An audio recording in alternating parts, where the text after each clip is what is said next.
Well, I think with the buyer, it's again down to expectations. People who may not be experienced home buyers or are just getting out on the market, haven't seen a lot of houses. That's one of the keys that I found is if they're just not, their expectation is the perfect house, then you're more likely to get involved in litigation. You have to go into it understanding that there may be, quote, hidden defects that the sellers honestly don't know about. And so what you need to do is hire the right experts to find that out ahead of time.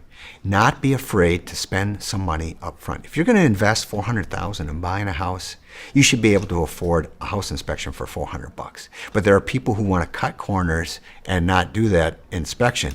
But hiring a good house inspector who really knows what they're doing and will find even the slightest thing. Now, you may end up getting a laundry list, 40, 50 items long. Okay, now you can look at that. At least you have the power then to choose which one of these do we need corrected by the seller, which other ones can we live with. Now, if you say they all got to be corrected and you give a realistic deadline for them to accomplish, and the sellers really want to sell the house for what you're paying, they'll do that. If you set an unrealistic deadline for all that stuff to get done, it's not going to get done.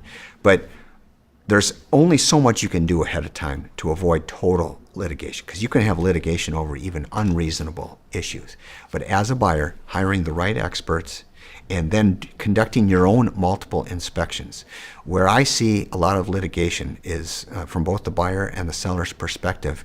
Turns out the buyer was never even in the house. They just sent an agent to go look at it, or they sent their spouse and they didn't go themselves.